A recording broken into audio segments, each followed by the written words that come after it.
को मां कहने से इनकार कर दिया। भरत जी बोल दिए कि कह गई कस जन्मी जग माझा, जो जन्मित भई काहे न बांझा। राइट कही जय श्री राम, जय जय विघ्न हरण हनुमान।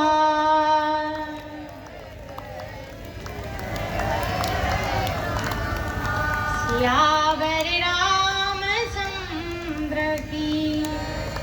आप लोग अपने अपने बच्चों का ख्याल रखें। हाँ विनायक तुम यहीं बैठे रहना, ठीक है ना, नहीं तुम भी गुम हो जाओगे मेला में। वैसे बहुत शांति से कथा सुनता है, डेली मैं देखती हूँ, प्रतिदिन कथा सुनता है ये। 5 साल का होगा, नहीं 5 साल का। आइए विचार करिए, कैकेयी को गाली दे रहा है और लक्ष्मण जी सुन रहे हैं। अब लक्ष्मण जी को क्या पता कि रामई जी कैकेयी को इतना गाली सुनवा रहे हैं। लेकिन कोई भी कैकेयी की निंदा करता था ना तो भगवान राम को अच्छा नहीं लगता था। राम अपने मुख से कभी कैकेयी को गलत साबित नहीं किए हैं, जबकि भरत जी को समझाए ही हैं, लेकिन कैकेयी का कभी अपमान नहीं किए हैं। बात करते करते पूछ दिया निषाद, लक्ष्मण जी एक बात बताइए। कहा क्या? कहा ये जो आपके भैया ये कुशासन पर सोए हैं ये कौन है? और बहुत मजे की बात है, एक भगवान के अटपटा यानी गंवार भक्त से पाला पड़ गई है लक्ष्मण जी की। अब पूछ रहे हैं लक्ष्मण जी की तुम्हें क्या लगता है कि ये कौन है? कहा हमें कुछ नहीं लग रहा है, पहले आप बताइए फिर हम बताएंगे कि ये कौन है। लक्ष्मण जी कहे कि ये जो कुशासन पर सोए हैं ये हमारे भैया ब्रह्म हैं। कहा लक्ष्मण जी हम कभी स्कूल का मुंह नहीं देखे हैं और पढ़े लिखे नहीं हैं, हमें ब्रह्म का मतलब समझ में नहीं आता है। कहा तो? कहा गंवारी भाषा में, देहाती भाषा में बताइए आपके भैया कौन है। कहा तुम कौन हो? कहा हम मल्लाह हैं। तो लक्ष्मण जी कह दिए कि हमारे भैया भी मल्लाह हैं। तो कहा कि हमारे पास एक इतना बड़ा जाल है कि जब हम नदी में फेंकते हैं तो हमारा जाल चारों तरफ के मछलियों को ये कई बार फंसा लेता है। तो तेरे भैया के पास भी इतना बड़ा जाल है क्या जो सारे नदी के मछलियों को एक बार उसमें पकड़ ले? कहा हाँ है। कहा उसका नाम क्या है? कहा अरे मूर्ख हमारे भैया के पास तो इतना बड़ा जाल है कि जाना मरना जहाँ लागे जग जालू। कहा इतना बड़ा जाल है कि जन्म से लेकर के और मरण तक का है और 84 लाख उन्हीं के जीवों को ये कई बार फंसा लेते हैं और 84 के चक्कर कटा देते हैं। इतना बड़ा जाल है हमारे भैया के पास। कहा तो एक और बात बताओ। कहा क्या? कहा हमारे पास एक जाल है, जब हम नदी में फेंकते हैं तो हमारे जाल में नदी की सारी मछलियां फंस जाती हैं, लेकिन कोई कोई मछली जाल को काट करके फिर पानी में चली जाती है। तो क्या तेरे भैया के पास भी ऐसा जाल है जिसमें मछली फंसती हो और काट करके बाहर निकल जाती हो? कहा हाँ। कहा कौन जाल है?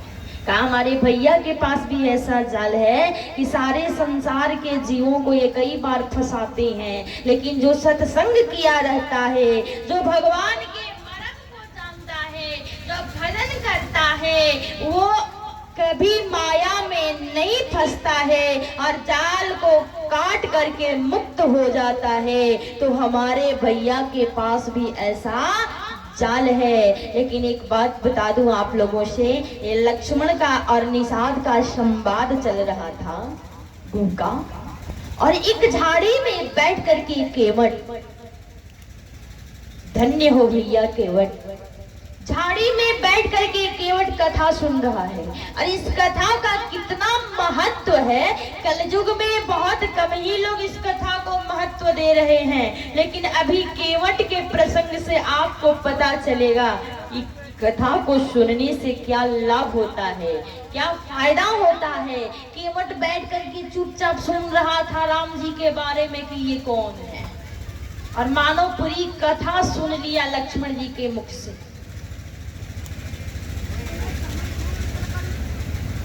और पूरी कथा सुन करके भागता हुआ चला गया कहा नदी के तट पे।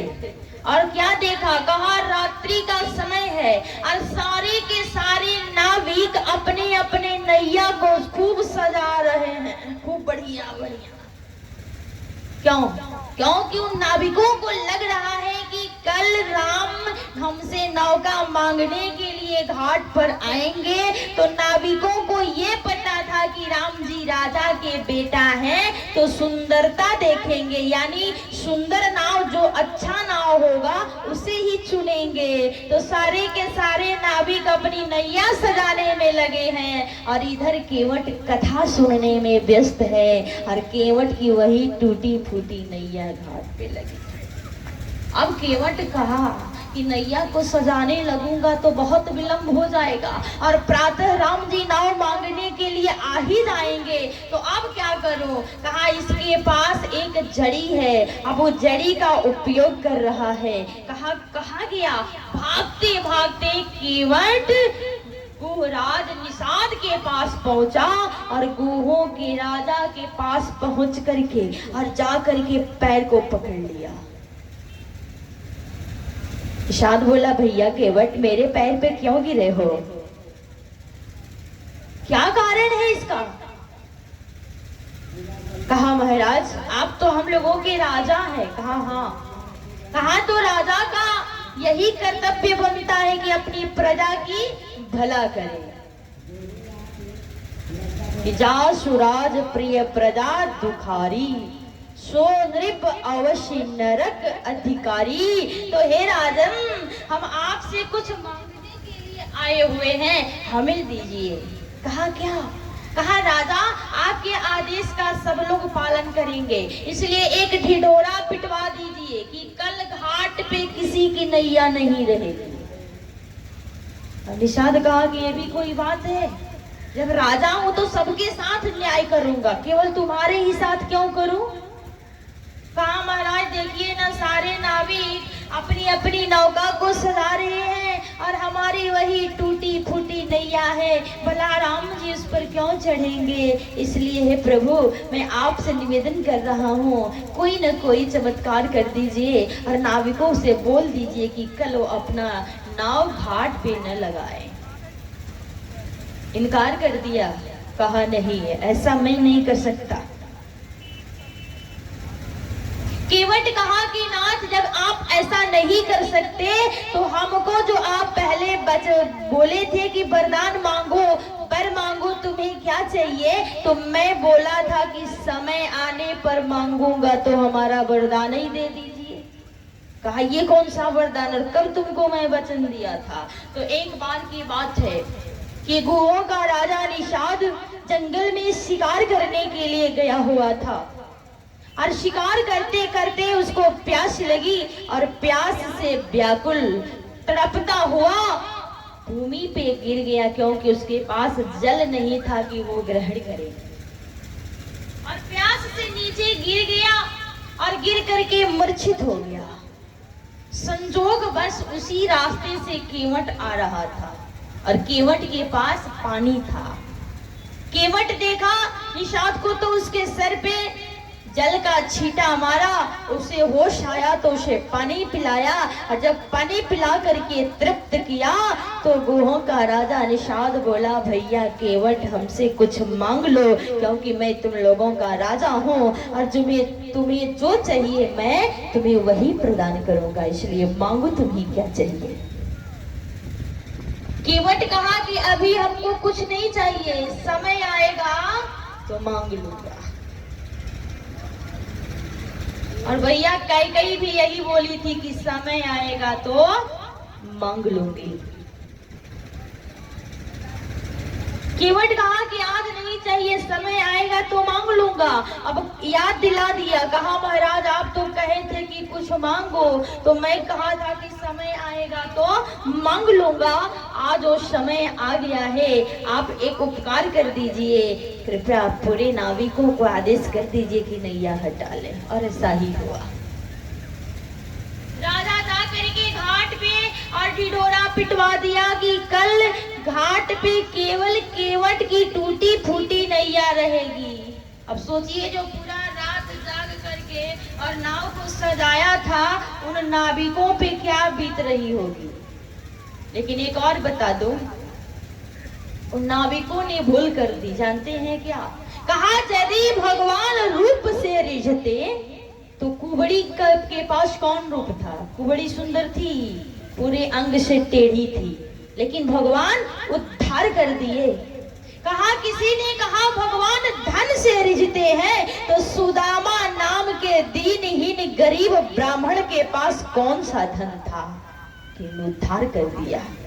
कोई कहे कि भगवान बल से रिझते हैं, कोई कहे भगवान अवस्था से रिझते हैं, कोई कहे भगवान आयु से रिझते हैं। तो आपसे बता दो कि ध्रुव और प्रहलाद के पास कौन सी आयु थी? 5 वर्ष के उम्र में ध्रुव जी ने भगवान को प्राप्त कर ली थी।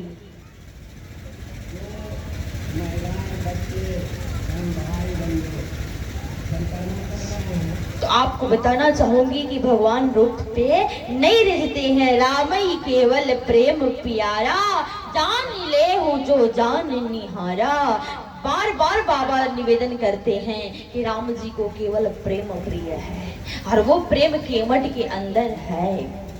जब सारे के सारे नाविक नौका को हटा लिए और केवट अपना नैया ला करके घाट पे लगा दिया, और इधर जब सुबह हुआ, हमारे प्रभु श्री राम चल दिए। कहा आगे आगे राम जी, बीच में सीता जी, और सीता जी के पीछे लक्ष्मण जी, और लक्ष्मण जी के पीछे निषाद। चारों लोग चल दिए। कहा नदी के तट पे। और नदी के तट पे जब चारों लोग पहुंचे, तो भैया केवट अपने सारे के सारे नाविक अपने नैया को इस किनारे पर लगाते हैं। ये नाविक नदी के बीचों बीच में नौका लेकर खड़ा था, क्योंकि भगवान का बहुत बड़ा अटपटा सा भक्त था। ये तो सुन चुका था कि राम जी कौन है, अभी अपने नजरिए से राम जी की तुलना कर रहा है, बीचों बीच में खड़ा। इधर हमारे प्रभु श्री राम आवाज लगाए कि मांगी नाव न केवट आना, कहे तुम्हारा मरम मैं जाना। मानो राम जी नौका मांग रहे हैं और केवट नहीं ला रहा। इस चौपाई का बहुत सारे लोग 2 अर्थ लगाते हैं। इस चौपाई का एक अर्थ ये लगता है कि राम जी केवट से नाव नहीं मांगे हैं। एक न का अंतर है, उधर लगा दीजिए तो उधर का पक्ष लेगा, और इधर लगा दीजिए तो इधर का पक्ष लेगा। केवल एक न का अंतर है। मांगी नाव न माने राम जी ने नौका नहीं मांगी, केवट ला दिया। लेकिन ऐसा नहीं है, राम जी केवट से नौका मांगे हैं, केवट ला नहीं रहा है। कि मांगी नाव न केवट आना, कहे तुम्हारा मरम मैं जान। और कौन सा मरम जानता था बताइए? जो भगवान के मरम को बड़े बड़े सिद्ध बड़े बड़े महापुरुष, बड़े बड़े महात्मा नहीं जान पाए, एक केवट कह रहा है रघुनंदन मैं तुम्हारे मर्म को जानता हूँ, मैं तुम्हें भली भांति जानता हूँ, नहीं लाऊंगा। कहा क्या? कहा कि तारानी मुनि आघरनी होई जाई, बाट पर मोरी नाव उड़ाई। कहा रघुनंदन नहीं लाऊंगा नौका को। कहा क्यों? कहा मैं सुना हूं कि आपके पैर में स्त्री बनाने वाली जड़ी है। कहा नहीं लाओगे? कहा नहीं। कहा तो ये बताओ हमारे पैर में स्त्री बनाने वाली जड़ी है, तो वो जड़ी किसको स्त्री बनाई है? कहा तरनी मुनि घरनी होई जाई। और याद कीजिए श्राप की मूर्ति अहिल्या जो पत्थर बन चुकी थी, और हमारे प्रभु श्री राम के चरण स्पर्श से परसत पद पावन शोक न सावन प्रगट भई, तब कुंज सही देखत रघुनायक, जन सुखदायक सन्मुख होई कर जोरी रही। विचार करेंगे, अहिल्या जो पत्थर बन चुकी थी, आज वही अहिल्या भगवान के चरण स्पर्श से सुंदर नारी भी बन गई। केवट कह रहा है कि नाथ जब आप ऋषि के पत्नी को नारी बना सकते हैं तो हमारी नैया तो टूटी फूटी काठ की है। जब आप पत्थर पिघला सकते हैं तो पत्थर से तो कहीं बहुत कोमल काठ होता है। हे रघुनंदन नहीं लाऊंगा।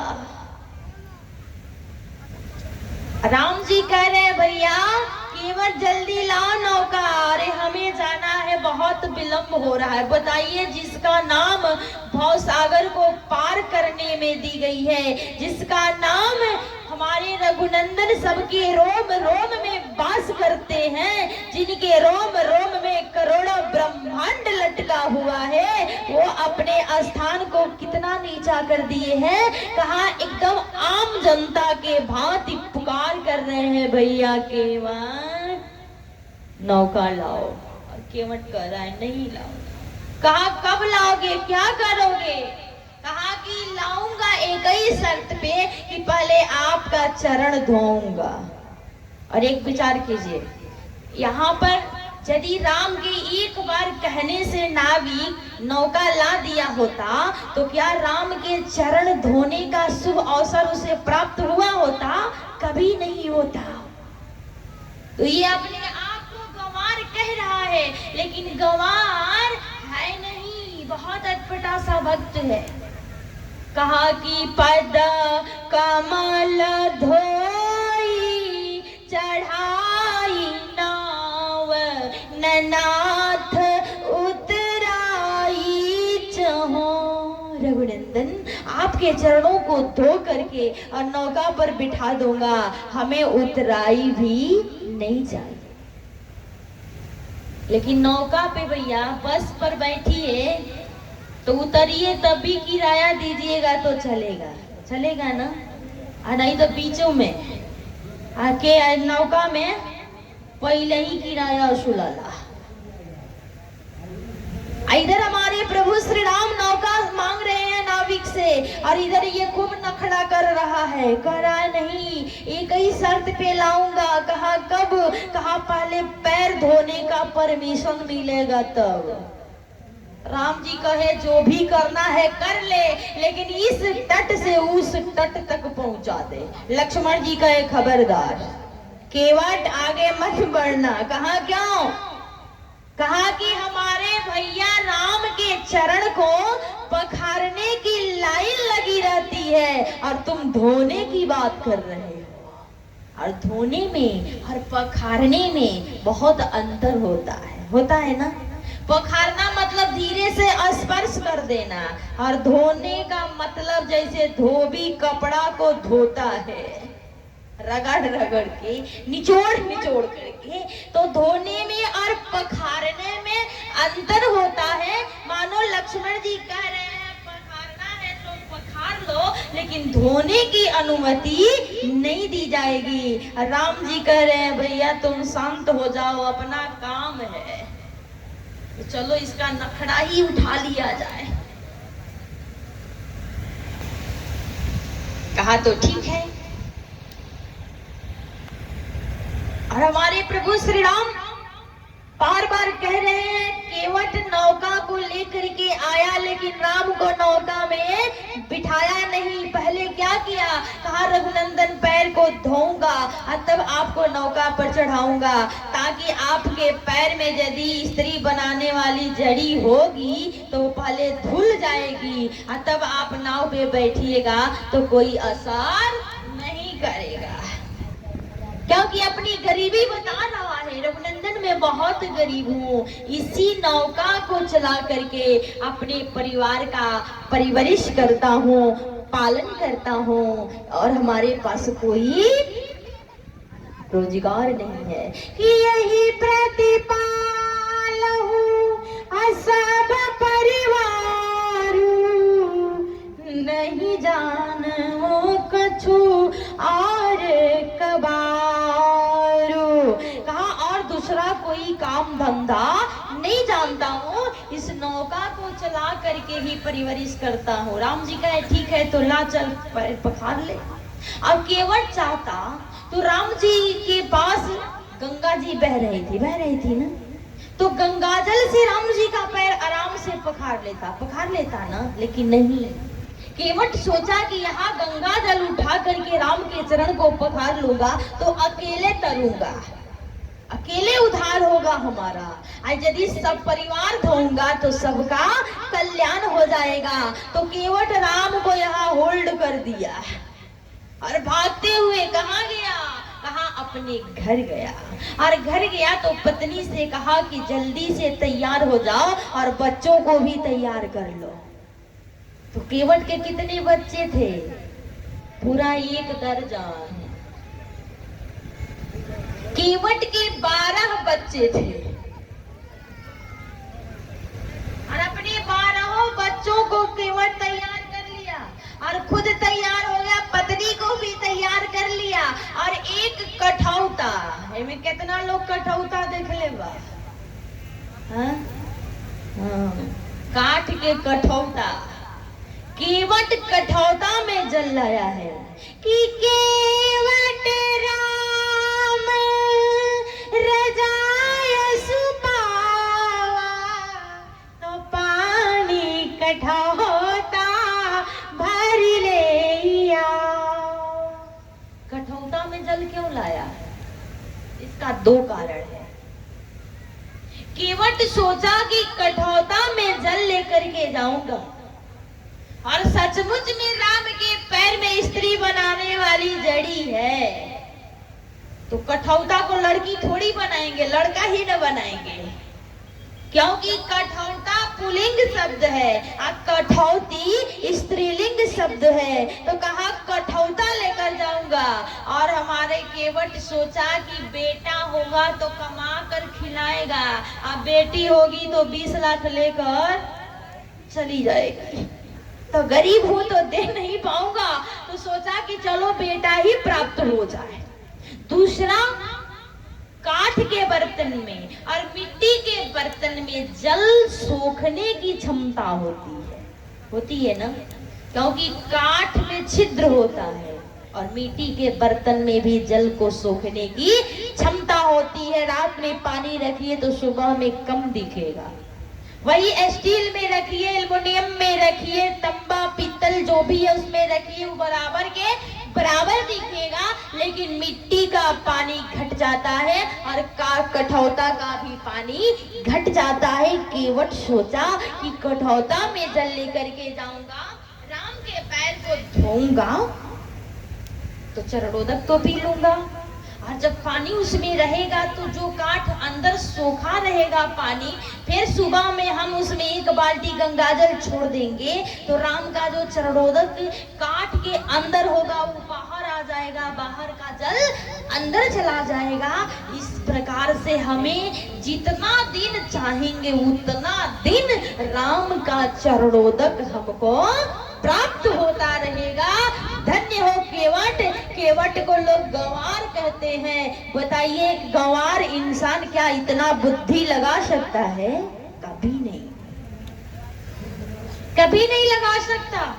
और वैसे देखिए आज पवन देव कितने खुश हैं। इतना गर्मी थी दिन में, आज देखिए कितना अच्छा हवा चल रहा। हाँ, विशेष ध्यान दीजिएगा। केवट अपने पत्नी से कहा कि जल्दी बच्चों को तैयार कर लो, खुद तैयार हो जाओ। पत्नी सज धज गई और बच्चों को साथ में ले ली और आगे आगे केवट, केवट के पीछे केवट की पत्नी और पत्नी के पीछे केवट का बटालियन, पूरा खानदान लेके जा रहा है कि केवट राम रजाय सुपावा पानी कठौता भर ले आओ। कठौता में जल लेकर आ गया। अब राम जी देखे तो मुस्कुराने लगे और पूरा खानदान के साथ केवट को जब लक्ष्मण जी देखे तो लक्ष्मण जी का पारा हाई हो गया। कहा भैया इसको देख करके लग रहा है कि 6 महीना से कम नहीं लगेगा इसको पार करने में। राम जी कह रहे चुप न हो जाओ, चुपचाप देखो क्या कर रहा है।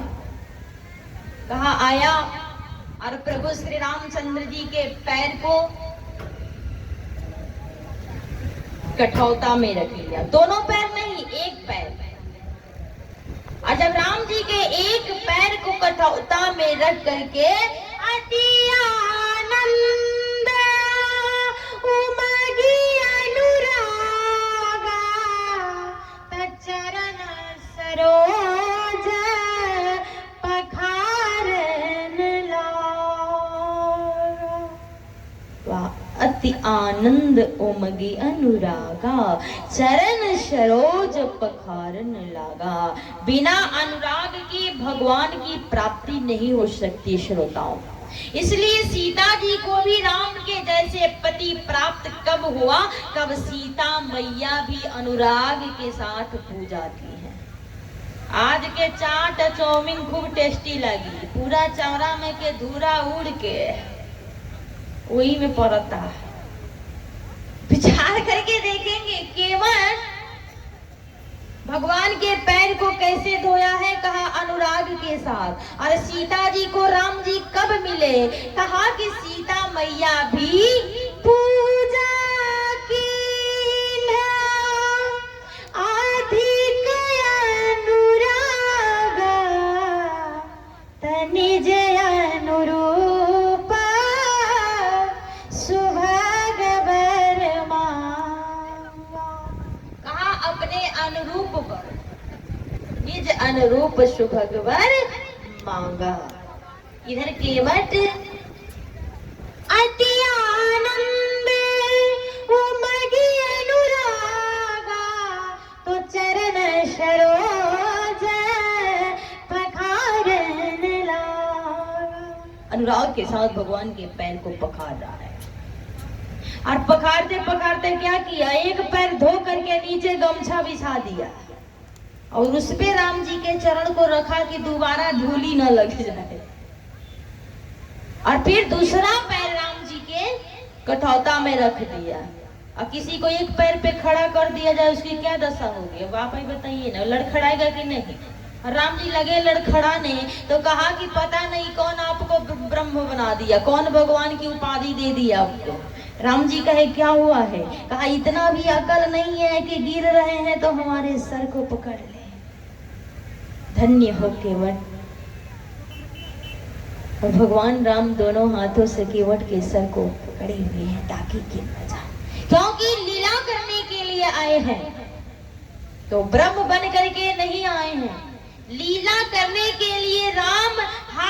एक रोल में साधारण मानव के तरह दिखे हैं, हर एक रोल में।